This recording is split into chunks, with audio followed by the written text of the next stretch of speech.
11-Bit Studio, créateur de This War of Mine, remet le couvert avec Frostpunk. Dans les meilleures ventes sur Steam avec 250 000 exemplaires vendus en moins d'une semaine, le pari des éditeurs est une réussite. Jeu de gestion et stratégie sur un principe de survie très à la mode, l'action se situe dans un 19e siècle alternatif, et en tant que gouverneur de la dernière ville sur Terre, il est de notre responsabilité de gérer une population de réfugiés grandissante, ainsi que ses infrastructures, afin de survivre contre un froid glacial dans un monde recouvert par la banquise. Très immersif graphiquement et doté d'une bande-son irréprochable, ce jeu a reçu une très bonne critique tant de la part des joueurs que de la presse spécialisée. On peut cependant noter le manque actuel de contenu qui est pointé du doigt, ce qui peut se résoudre si les développeurs offrent du contenu additionnel dans le futur. À suivre.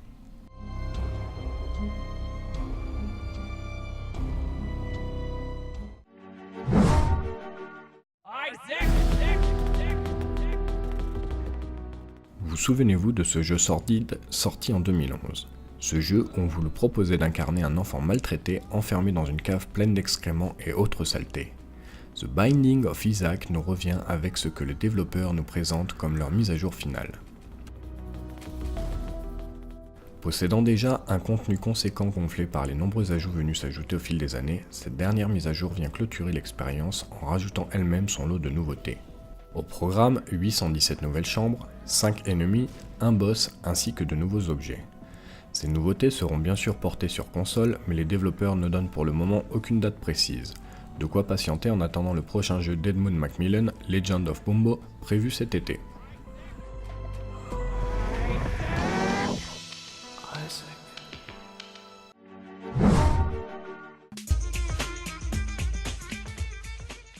Cela fait maintenant 15 ans que Beyond Good and Evil est sorti sur nos consoles de salon et PC. A l'époque, le jeu avait reçu des critiques très positives et c'est tout naturellement que nous nous sommes mis en attente d'une suite qui serait digne de son aîné. Beyond Good and Evil 2 fut officialisé en 2008, mais ce n'est que récemment que les développeurs ont commencé à nous faire partager des vidéos qui nous laissent entrevoir de véritables phases de gameplay. Toujours peuplées d'animaux humanoïdes avec une ambiance bon enfant, ce qui n'est pas surprenant puisqu'il s'agit du même studio à l'origine du très loufoque Rayman. Cette dernière vidéo de présentation commentée nous montre plus en détail les différentes interactions que nous serons en mesure d'effectuer. Au programme, combat au bâton, pilotage de vaisseaux solo ou en escouade et utilisation du jetpack.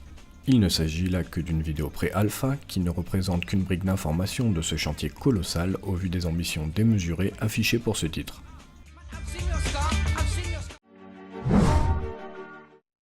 Le jeu de mecha développé par Airbrain Chimps s'offre une belle place dans les ventes Steam. Financé en 2015 par Kickstarter à hauteur de plus de 2 millions de dollars, on nous promet une expérience tactical RPG prenant place dans le futur. Nous sommes en 3025 et la galaxie est piégée dans un cycle de guerre perpétuelle. Il faudra prendre place à bord de machines de guerre géantes appelées BattleMech pour triompher de vos ennemis. Même si le jeu propose une ambiance futuriste, son gameplay revient aux sources avec un système de tour par tour inspiré des anciens jeux de plateau. Il est question ici de pouvoir placer jusqu'à 30 mechas, ce qui devrait donner autant de possibilités pour les joueurs d'affiner leur stratégie. Avec ceci, rajoutez un côté gestion, puisqu'il faudra améliorer votre base, embaucher des mercenaires et entretenir vos robots. De quoi s'occuper avant de voyager pour votre prochaine destination. On regrettera cependant l'absence d'un mode coop et de traduction en français.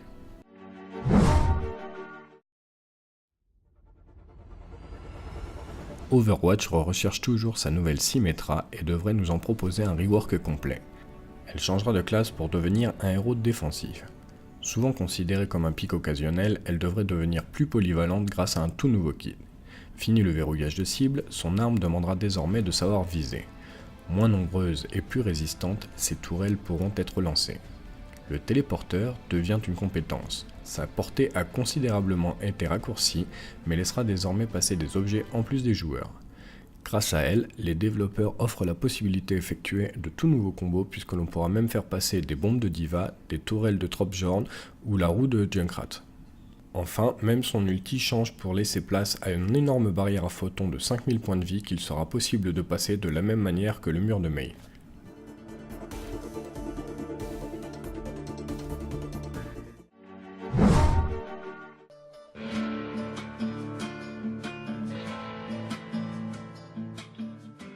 Rockstar nous partage enfin une vidéo de trailer pour le très attendu Red Dead Redemption 2, et en prime quelques informations sur son contenu, lequel sera étoffé par un monde plus vivant où nos actions et nos choix auront un impact sur une jauge de réputation forgeant ainsi le caractère du héros.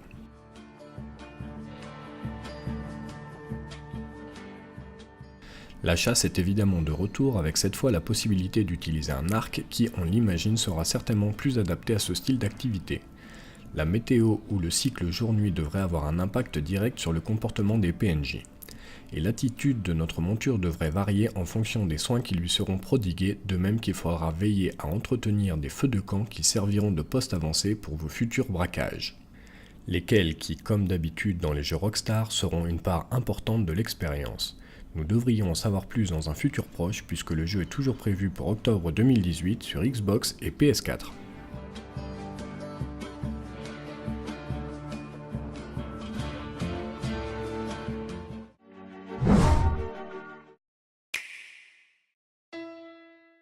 Nintendo nous revient avec un concept pour le moins original. L'idée ici est de mélanger des créations en carton avec l'électronique via des manettes Switch. Après un petit atelier de montage qui s'adresse surtout aux plus jeunes, piano, canne à pêche, voitures prendront ainsi vie et interagiront avec l'écran de la console. Des créations bien pensées avec plusieurs niveaux de difficulté en fonction de l'objet que l'on aura décidé de construire. La personnalisation sera aussi au programme avec différents cartons et autocollants via un pack indépendant.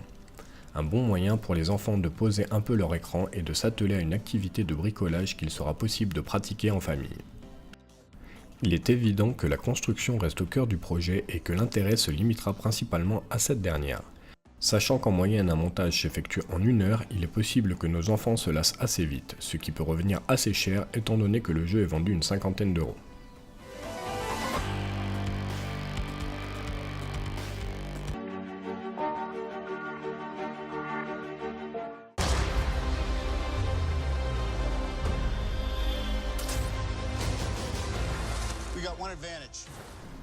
Avengers Infinity Wars est dans tous les bacs et ça casse des records.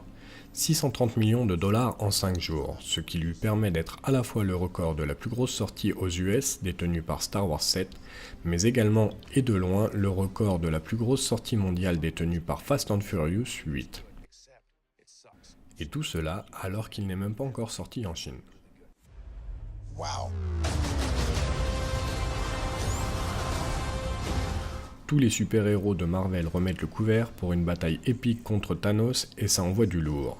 Les retours tant de la presse comme des spectateurs sont unanimes. Disney peut se frotter les mains. Half of humanity will still exist.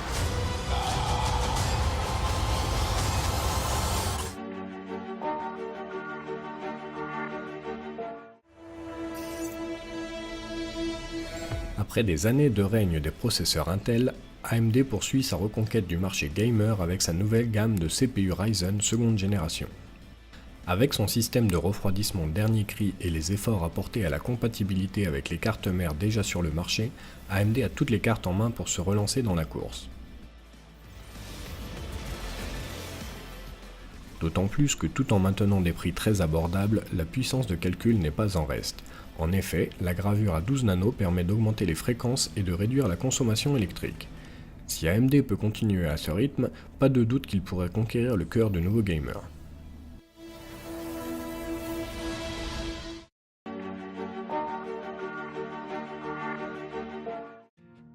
Six, five, four. Command engine start. 2, 1. Engine is running. Entering boost mode. Plus rien n'arrête Jeff Bezos, le milliardaire d'Amazon. Sa société Blue Origin est parvenue à envoyer sa fusée New Shepard à plus de 100 km d'altitude et à reposer le tout en douceur sur son pas de tir. La fusée coiffée du blot embarquait un mannequin qui sont tous deux arrivés sans dommage à destination. Blue Origin devient sans nul doute un concurrent de taille face au teneur en tête Elon Musk. Grâce à une équipe constituée de seulement 30 personnes et dans des délais de préparation relativement courts, ce résultat s'affiche comme une performance qui ouvre un peu plus l'accès au tourisme spatial. Car avec une concurrence rude et des coûts élevés, les sociétés désireuses d'envoyer des hommes aux frontières de l'espace se doivent d'optimiser un maximum leur budget pour parvenir à proposer des vols de plus en plus abordables.